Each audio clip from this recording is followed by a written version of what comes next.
Broadcasting live from the orbiting underground Moonbase, it's the LRRcast.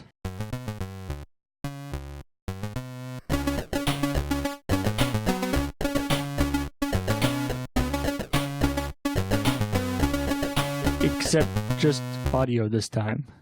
And the orbiting underground Moonbase has been struck a mortal blow. Yeah, so we are only audio to this time, unfortunately. So those of you who listen to the audio version of the podcast will notice no difference. Back to the theater of the mind. Yeah, but if you're expecting the video version, sadly, you will just be seeing the logo. We had a small flooding issue here on the moon, which was, to tell you the truth, very unexpected. I mean, you think one place you could go to avoid flooding would be the place with no atmosphere. Yeah, exactly. And you would worry that, if something unwanted is getting into the Moonbase, then that is actually nothing. Like, nothing is the unwanted thing you want. You're worried about getting in. It's true. It's true. Right? We had a flood. What? Of nothing. Yeah. Yeah, it was quite bad. But yeah. Isn't that things leaving? I'm confused now. No, it's nothing coming in. It's an epistemological black hole, Ian. It's very, very tricky.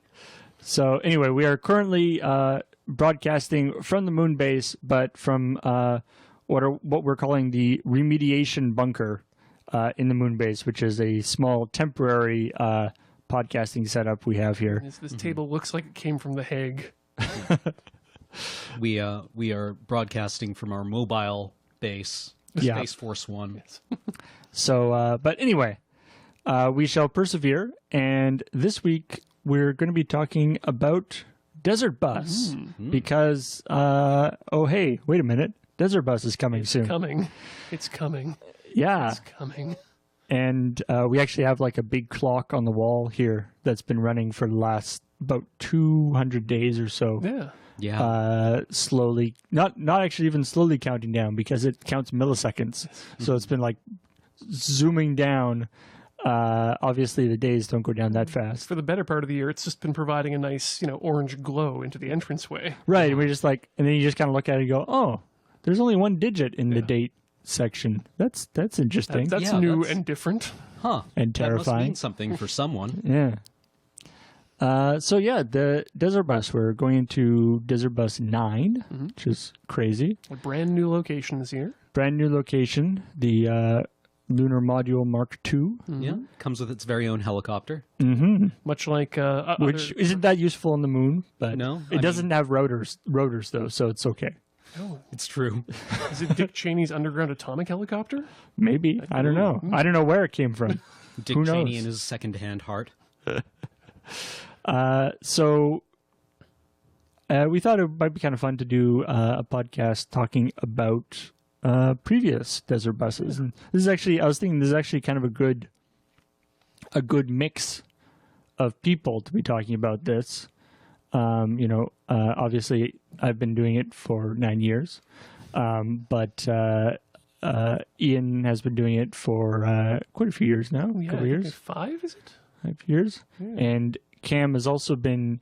You've sort of been here in like I feel like you were in some of the earlier Desert Buses, just because you were like just a friend who was around before you were sort of closely involved with Loading Ready Run stuff. Well, yeah, my first appearance was I think in Desert Bus 5. Oh wow! And then I think I started driving in 6, but I'm not sure. Yeah, no, this is my 4th year driving, I think. Nice. So you've been around about as long as I have then. Oh, yeah, yeah. And and I mean, at various times because of, school and whatnot, you've had to take a back seat, I guess. Yeah. Whatever the term is for the actual, like, planning process. I'm very kind of peripherally involved in planning. But always have been there for the actual thing. I think there's many gifts to commemorate all three of us being involved in Desert Bus through various capacities. Yes. If there was a medal given out for Desert Bus every year, I would get the participation one. Yes. We have a lot of those made up every year. It's amazing how many we go through. And they're really nice because when you peel the foil back, they're chocolate on the inside. Yeah. Yeah, unfortunately, that's why we have to get so many made up, because every year everyone just eats theirs.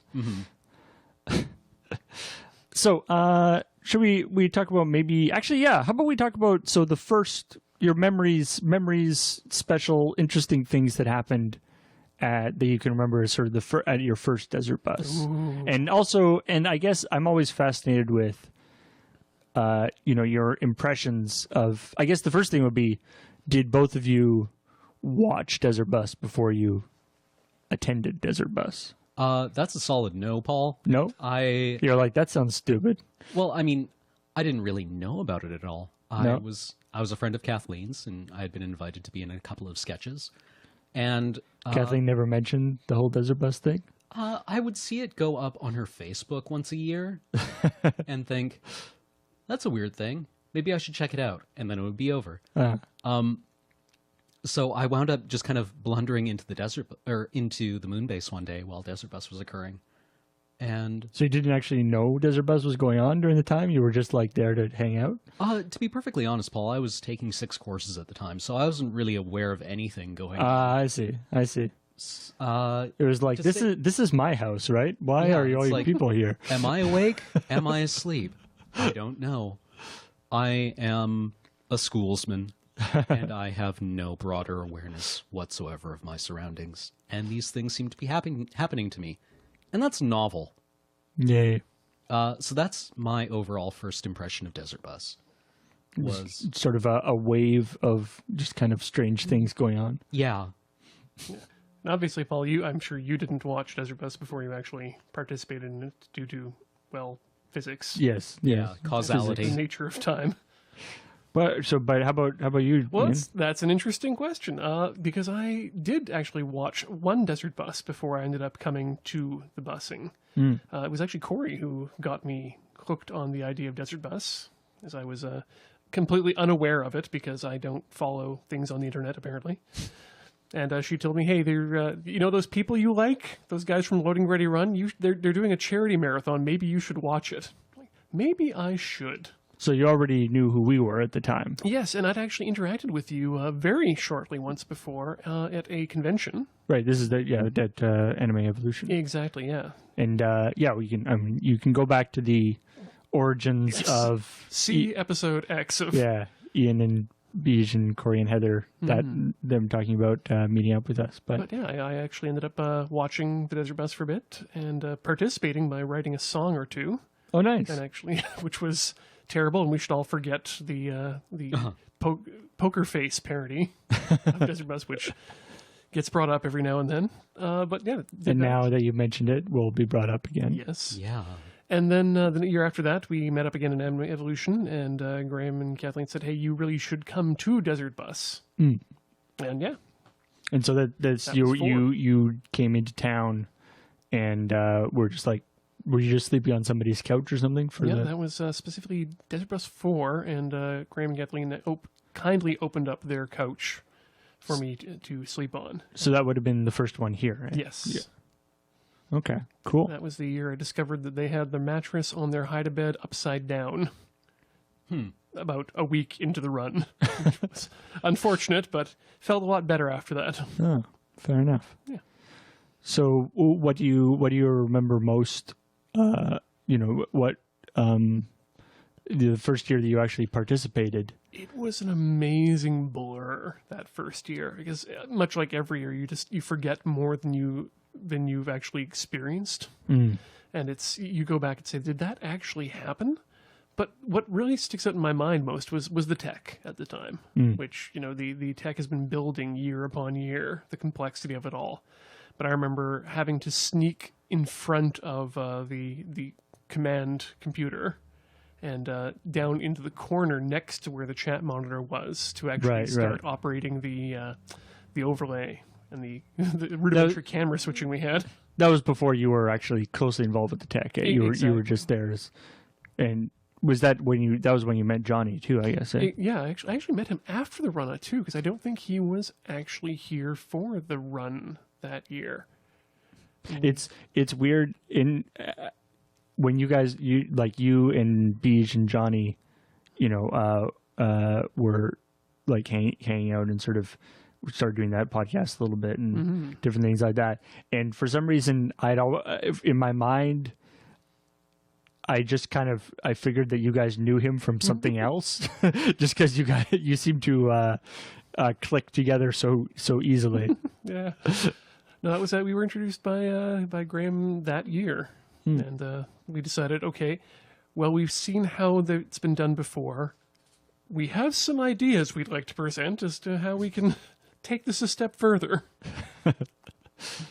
How about you, Cam? What's the first year you were actually participating? The first year I was participating, I think, as an actual member of the planning committee, was the year that we brought on volunteers. Sort of on a more On a more official official level. basis, yeah. Yeah. Before we kind of were like, hey, you, a person we know, come on by. Yeah. So my first real role with Desert Bus was developing the idea of like the site volunteers who kind of tidy the place up, and also the event managers. I think it was finally settled on as being the name. Right. So I wound up developing both of those roles, and in the first year, training and scheduling everyone. And what about the actual during the run? I don't even remember. I think I was just kind of wandering around picking stuff up in a light daze. That would the wonderful Mayo GIF was a couple years later, wasn't it? I think so. Oh, now everyone's just going to be spamming me with that, and it's actually completely revolting, and I wish I hadn't done it, because everyone thinks it's clear from the GIF that you wish you hadn't done it. Yeah. But it's one of those things that we legitimately would like to just go away. Yeah, honestly, it's like, thank you for spamming me with this picture. I'm glad you get amusement out of it, but it honestly makes me want to throw up. We can, we'll put that through the spam filter, or just replace it. It's like anybody posts that picture, it just gets replaced by a picture of like a rainbow Or a kitten. or that picture of James punching Matt in the face. Oh yeah, that'll be really good. That'll do, Yeah, yeah. that'll be really nice. What I'd like is the gif of the cat playing with the vacuum cleaner. Oh yeah. You know, blocking the suction head with its paws. I mean, for me, it was, of course, we were doing the very first year where it was over at Graham and Morgan and Bill's place, and it was just in their living room.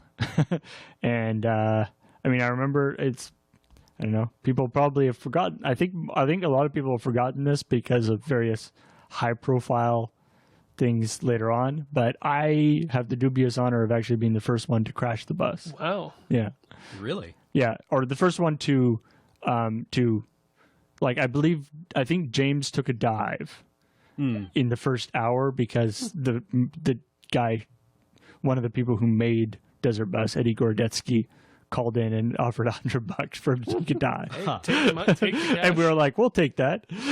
But during the actual run, I was the first. I believe I was the first one to actually crash accidentally. And because, of course, at that point, you're talking about we had the volunteers. We added the volunteers. At that point, it wasn't just that we didn't have any volunteers. It was that it was literally like the 6 of us that were actually like in Loading Ready Run at the time, or 6 or 8 of us. It was a very different concept for a charity drive at that point too, wasn't it? It was just at that point it was about making you guys suffer. Yeah, by driving as long as possible, because that's all there was. And we were doing, I mean, the chat was a real a secondary thing. It was just that at the time we were using Ustream has a built-in chat, and so we were like, we'll throw that up, whatever. And of course, that turned out to be the most important thing. But we were in a situation where we had so few people on that, for instance, we were having. So what happened is I was driving, and the stream went down, or like started dropping frames or something, right?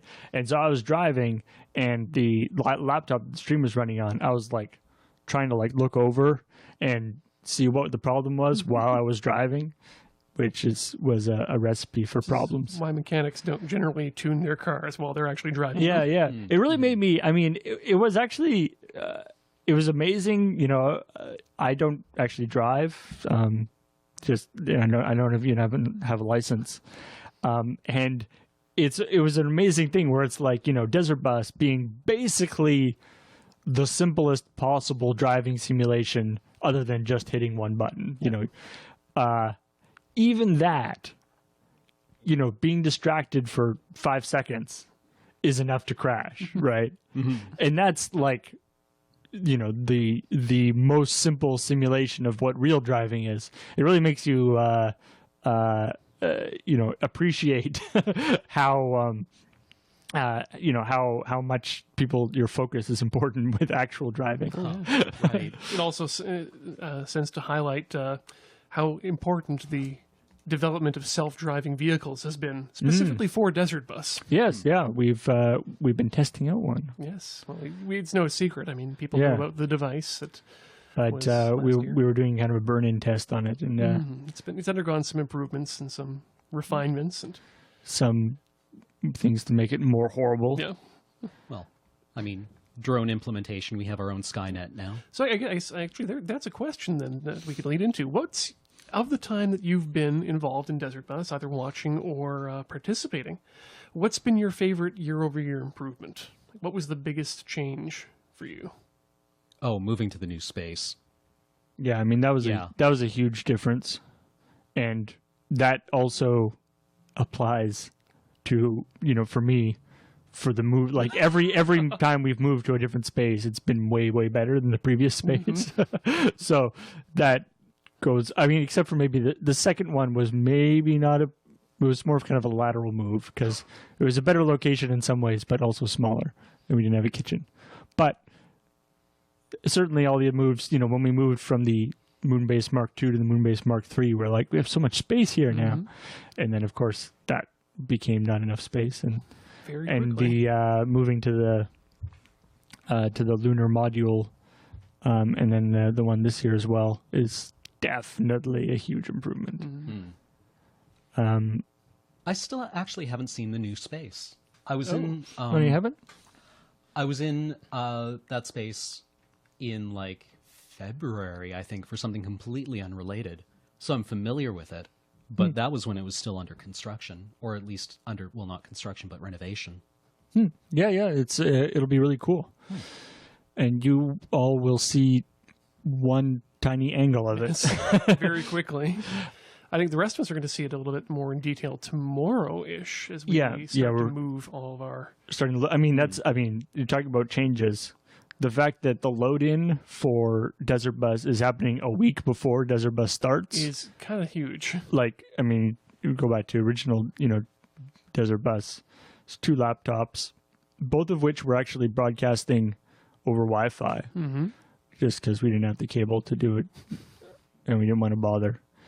You know, with the little camera, with a widescreen lens held on by elastic bands, because we didn't have the correct lens mount for it, but we wanted widescreen.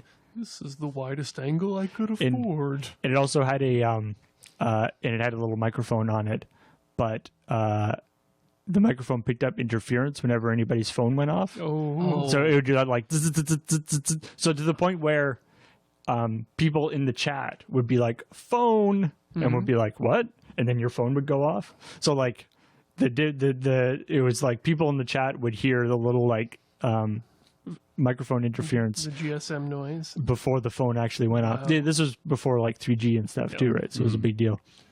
And it made it like we had Penn call in the first year, in the first sort of hour of doing it, which was very exciting. But that it was, you know, putting him on speakerphone and holding out to the thing. And that was, I think, what really got me interested in not just coming by to be on-screen entertainment, but to be a little bit more part of the planning and raising the tech, was coming here and seeing Graham hold up his phone like the Statue of Liberty to the microphone. Yeah, that was I remember that. That was a great time. Yeah, we I think we had solutions worked out for how to do call-ins for like 2 years. And both times we ended up just switching back to doing it on phones for various reasons. Because it turns out accepting a Skype call is no problem. Routing a Skype call such that people, the people who are watching the stream hear it, the person on the Skype call can hear it, the person on the Skype call can see things, but they're not getting massive echoes. Yep. It turns out to be surprisingly difficult. We still have, to this day, the occasional turn down your radio caller moments. Yeah. So that's the when we have our all hands meetings for Desert Bus, it's fills up the whole Moonbase. It's maybe there's probably 20 people or so that are on the I guess you call it the planning committee for Desert Bus these days, as opposed to just kind of doing our thing. Like, it's in a lot of ways. I mean, I've talked about this, I think, actually at the show, but in a lot of ways, I've heard Mike and Jerry from Penny Arcade talk about how, Child's Play, the charity, isn't really, part of Penny Arcade anymore. It's they run out of the same office, but it's not like it was something that they started, but it didn't. But now it's completely independent. It's grown beyond them. Yeah, and that's sort of what I mean. Loading Ready Run, obviously, we started it, and a lot of the people involved in it are also Loading Ready Run people, and we provide a lot of the technical resources for it. But in a lot of ways, Desert Bus is its own thing. And if for some reason we weren't producing Loading Ready Run or whatever, Desert Bus probably would continue on in some form. It's it's a pretty cool thing that has sort of brought in all sorts of different people from different places. Too big to fail, and yet, Or we are still losing sleep. Yeah. If it's not too big to fail, you haven't put it up against something interesting enough. Yeah. It's like, no, we could fail. We could fail. Too big to not fail hilariously. Yeah. Ooh. That sounds like a dare. I mean, nothing's too big to fail. It's just too big to fail and survive. Well, have other things survive. Yeah. It's the what else are you going to take out? What else are you going to take down with you when you fail is really the key. But it's been interesting to see it grow. I was actually talking with someone just the other day about someone I was talking with interested in making a wall hanging to donate to Desert Bus because they know that we need prizes and we give things away as to raise money. We don't just give things away, but that I couldn't say to her, yes, please go ahead and do this, or no, don't do this, because there's so much involved in it now. Yeah, We get so many people giving us things to give away that it has to be scheduled, but yet we need them to come in, so we need them to be committed in their donations. Yeah, I mean, the first year that we were sort of in a position where we had to basically say no. We had to sort of actively discourage things coming in. We were like, nope, that's fine. We have enough. We actually temporarily cannot give this much stuff away. Yeah, and that's when we're have the generosity of both individuals and companies is such that we can actually be quite selective in the stuff It's that a we great bring position in. to be in, but it also means it adds another layer of administrative headache. Yeah, and it's as somebody who is I'm on the planning committee, but I am not sort of closely involved with the prizes and stuff. But I do interact with fans and all this kind of stuff. I do a fair amount of being like forwarding people's emails to the correct place and that kind of stuff, being like, and it's weird because especially in the context of Loading Ready Run, often people ask me things, and in the context of Loading Ready Run, I'm in charge. But for for Desert Bus, I am nowhere near the person. It's like I am nowhere near the person you need to ask about that. I will forward your message on. Hopefully, they will get back to you. Yeah, that's the persona people see of us. Is oh, well, okay, we're on screen. That's what we look like during Desert Bus, and then we have these characters and we have these personas through the rest of the year. We actually have lives and homes that we go back to in between these times. I can't just turn my head to Paul when I get a question and say, "Hey, Paul, what's up?" The old I always loved that. It's a digression, but we've done it a few times in videos. Partially because it's what I like to do, but the old trope of that everybody who is like in one one thing all like both lives together and also sleeps in one giant bed. Right. So it's like we did like in the 64K Christmas Carol, we had them all like sleeping in a big bed, the four of them, and like we've done like Graham and I sleeping in the same bed before, or other Loading Ready Run things, and that's all. Or Jangles and Jones sleeping in the same bed too. It's the same kind of thing where it's just like it's that thing where it's like Huey, Dewey, and Louie all have the big Right. bed with like their feet sticking out under the covers. I always like that idea that like there's like a big house somewhere where all Loading Ready Run people are living. There's that sitcom aspect of it, but just thinking about it now, I just realized that for nerds, it also comes back to the idea of Star Trek, that everyone's on that same ship together, stuck there. It's true. You can't go anywhere. It's true, I guess. Yeah. Yeah. There's something very nautical about it. Mm-hmm. Thankfully, we're not stuck in the same airspace with each other all the time. Yeah, thankfully, we can go outside as long as we deal with the vacuum, because of course we're on the moon. It's true. I mean, unless you don't want to deal with a vacuum, which is kind of an ultimate or terminal solution. Yeah, it's like, you know what? I don't want to be around people anymore. Yeah, I'm just going to go out into space with no... That's it. I'm done. I may be sometime. Yeah. Going for a walk. Slam. Speaking of which, taking a long walk. So wow. Yeah, I'm trying to figure out how you're gonna segue this. What are we looking forward to this year? What's going? What? Dying. That's what we're looking forward to. The final end. I am, well, for one thing, I mean, from a I guess technical point of view, I'm looking forward to a lot of the every year we refine stuff. Mm-hmm. I feel like we're at the point now for the last maybe year or two where we've sort of fixed most of the real glaring problems. Mm-hmm.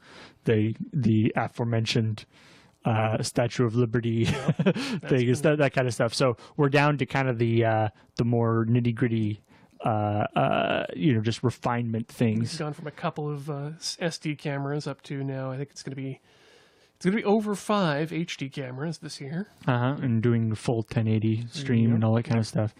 And so I'm excited to see what things have been worked out. It's one of those things where I am again sort of peripherally involved in it because of various technical details, but I don't know all the stuff that's happening. So I'd be interested to see what's going to happen with that.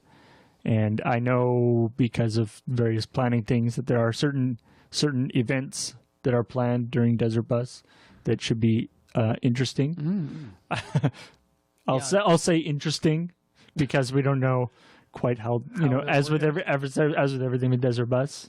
I don't know how it'll turn out, but whatever happens, it will probably be interesting. Yeah, I'm really looking forward to finding out what everyone other than me has planned and put a lot of work into. Oh. And I'm just along for the ride. I'm kind of like, what was the Moby music video where he was just sitting in the back of the driverless car?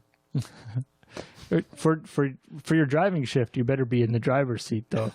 I have a driving shift? I don't know, probably. No. Well, okay, you learn something new every day. We should check the schedule. Maybe you don't. I don't know. No, actually I do. Okay.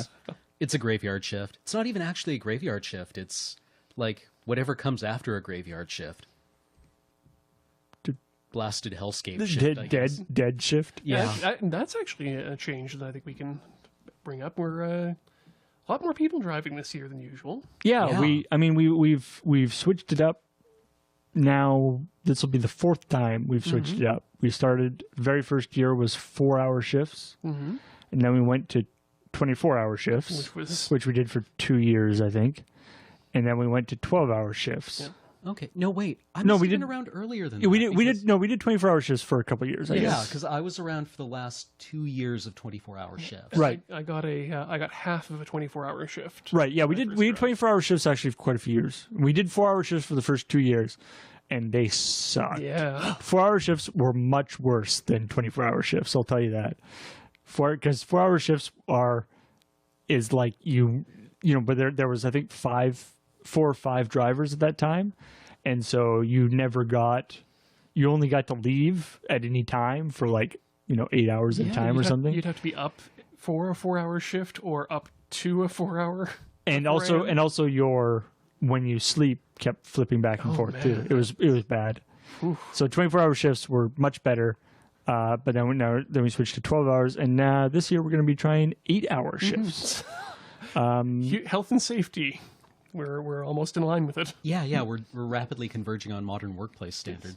Yeah, rather than the sort of industrial revolution work camp kind of situation.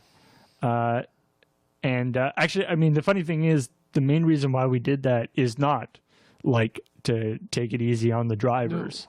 No. I think everyone was totally fine with 12-hour shifts, but it was actually just that we have, again, the planning committee is 20 people, and we also have some special guests and stuff, and we are like, we could either do a bunch of 12-hour shifts and then 3 weirdly split up shifts where people are doing a bunch of 2-hour things at once or something. Or we could just everybody do 8-hour shifts, and that also obviously fits in with the 24-hour thing really well. And we're like, hey, this is actually pretty cool. And as grueling as it is a bit of an honor to drive the bus. I think that might actually be one of my favorite memories, is finding out that I was tapped to sit in the big chair. Was it one of those things where we we just assumed that you knew that you were going to be driving, and nobody actually bothered to tell you for quite a while? Pretty much. I came to the event okay, Amy, and you got a shift. I'm like, all right, I guess I do. Thank you. That sounds like something we'd do. Yeah.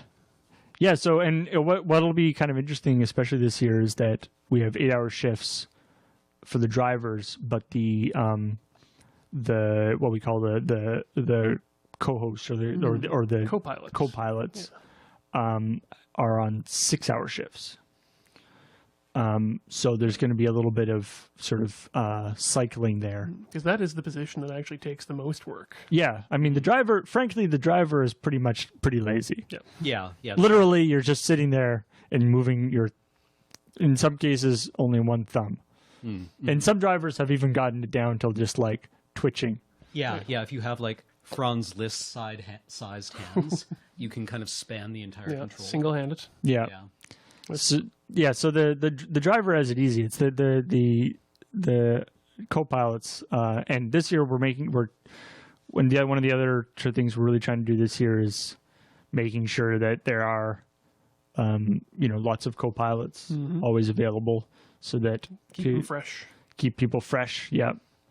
And so I think that'll be really good in terms of keeping the energy up, because I always feel bad, and that was something that we heard, some feedback on last year. And it's partially, it's hard to avoid to some extent, but I always want to make sure that the people in, Australia and people in, in England and people in Russia or people, wherever you happen to be, that you won't just tune into Desert Bus and it's going to be no, we're going to be Beach and Paul have fun. We're now going to have this. That was actually my bad, I think. We're going to have the sleepy time Desert Bus hour now. Yeah. And I mean, there's some of that is actually kind of fun, but I mean, as somebody who I'm for many years now, I've been doing the morning. I do sort of a 6 a.m. shift. Right. and so that it does tend to be kind of a lower energy time, and so it's sometimes tough to kind of Keep it go get thing going because that's right at that time where it's like right around 4, 5, 6 is when usually, especially the driver, when we're doing the 12-hour shifts, or the 24-hour shifts, the drivers, those the excitement from going overnight starting to wear down, but the loopiness has come down. But the like waking up in the morning hasn't really kicked in yet, so it can get pretty dire. So we'll have to see if that changes at all with this, or what. Yeah, that's going to be something interesting because this year again we're not going to have the light from the outdoor windows, which I thought was always one of the hardest parts of getting used to Desert Bus, was knowing when it's night and when it's day. Is the lack of daylight. Yeah, it's a very, very steady, constant. Yeah, because it being a set, we kind of want a constant set of light. Yeah, so having daylight creep in is not a good thing, but it really starts to mess with your circadian rhythm. And of course, tracking the daylight on the bus doesn't help anything. Nope. For one thing, it resets every time it crashes, but also it never goes to day again. Yeah, you're trapped in a perpetual twilight. There's actually somebody on our when fans who've has obviously a big Desert Bus fan, participated in the chat and stuff, is actually has been doing some work. I from what I understand, it won't be able to be done for this Desert Bus, but he's hoping to get it for next Desert Bus, actually hacking the ROM of Desert Bus to fix it, to both to fix it, to make it so it goes to day again, but also other tweaks that we might want to have actually, because we've had there must be half a dozen at least versions of Desert Bus that people have made in other engines. There's a Unity version, and there's one for iOS, and Oculus Rift version, all this different stuff. But the idea behind this is actually go to the original Sega CD, decompile it, stick it on a cartridge too. I don't know, trying to figure out how the hell the assembler code works or whatever. I do not envy what he's trying to do, but very ambitious. So it'll be interesting to see if anything could actually come out of that. Whether it turns out to be one of these, maybe it's one of those things like the Green Lantern ring is vulnerable. It has to be vulnerable to yellow because of it's like an inherent thing that if it doesn't have the vulnerability yellow, then nothing else works or something. There's some weird thing about that. Maybe it's something like that. Maybe it's like the whole thing falls apart. It can't be Turing complete. Yeah, it's like the whole thing falls apart if it goes back to day again. And you'll find it, or maybe there's terrible things. Like terrible things have come in overnight. Yeah, if it goes back to the daylight, you'll see things that you never were meant to see. For example, you see at every bus stop, you see previous drivers that have completed the route. Yourself. Ooh. Yeah, you see yourself at the bus stop, wanting to be led on the bus, but you can't stop the bus or let them on. Yet when you look in the rearview mirror, you see nothing where the driver should be. Exactly. Always three there are. You and me and someone whose face I can't see. It's very wasteland. The third person is death. So that's something to look forward to. And we're back to death. Yeah. Yeah, that's really my contribution to the entire process, the specter of death. So I guess is there anything? I mean, we don't want to. There's stuff obviously that we have planned that will be revealed as it does. Well, it's part of the grand jump. Is what's new, what's the surprise, and what can you look forward to? And I'm sure we'll spend lots of time, especially at the beginning of Desert Bus, showing off our new technology. New toys, new cameras, and new different skulls. Stuff. New skulls. Yeah, I'll announce it. We have a new skull. We have a new skull. Yep. It's Alex's. Yeah. That it belongs to him. That's all we're saying. Belonged. And yeah, we have a revised device. Mm-hmm. I don't actually know all the things that it can do now, but I'm sure it's awesome and possibly sentient. Possibly. There's always the possibility of sentience when you're looking at the new technology. Well, at least we don't have to worry until it gets up to sapience. Yeah, so I'm just trying to think if there's any other Desert Bus related stuff. I mean, do you like read all the, when other, like we've had, various news articles and TV news people come and watch the. Do you ever watch those or read the articles? I do stuff sometimes. About Desert Bus. I mean, I think the most important one was when we had the people from Al Jazeera in. Some of us have kept in contact with actually over the years. Yeah, our embedded Al Jazeera reporters.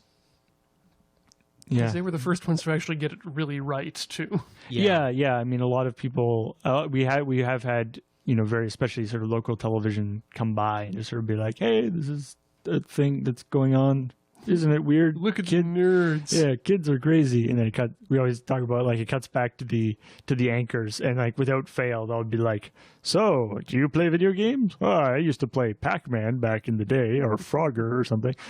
Not sure I had enough quarters to ever get up to 24 hours though. Yeah. Now And to they're like, sports. So, how much money have you raised? And we explain, and they're like, I don't think that's possible. Yeah, that's always the great thing with Desert Bus is talking to somebody about it. You talk for a bit, and you're like, so it's kind of like this telethon, but it's on the internet. And we're playing this game. You do it, and other people are kind of like, oh yeah, that's fun.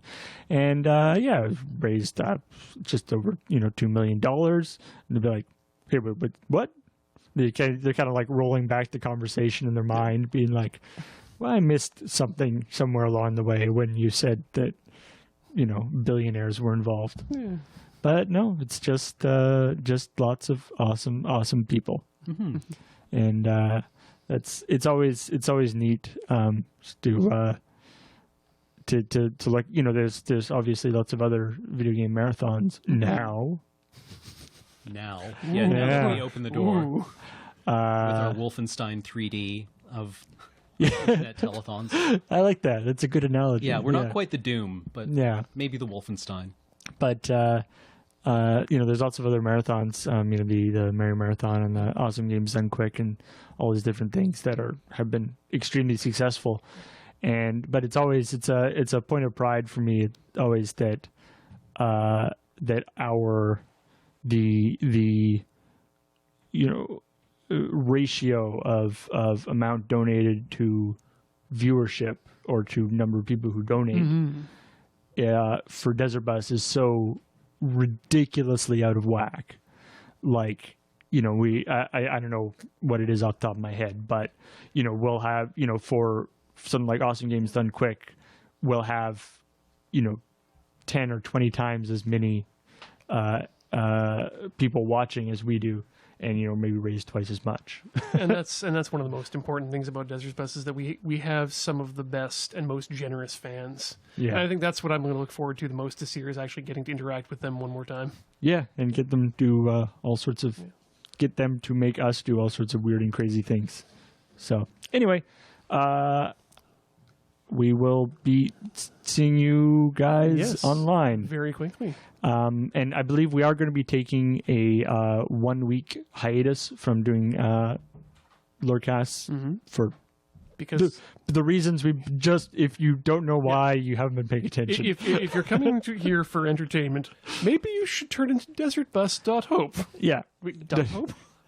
Is there a .hope? Because if there is, we really should get that. We should get that. I don't know. But desertbus.org or twitch.tv/desertbus is the thing. And starting November 14th at 10 a.m. I have to be there. Why Pacific don't I know time. So 10 a.m. Pacific Standard Time. Check it out. And this podcast, of course, is sponsored by very generous people at our Patreon. some of whom also extend our generosity to Desert Bus. So thank you everybody who has supported Desert Bus and who supports our Patreon, patreon.com/LoadingReadyRun. It's amazingly appreciated and allows us to do all the things we do here. Yes. So we will endeavor to have the next podcast be in video form. Mm-hmm. And we will talk to you guys later. See you out there.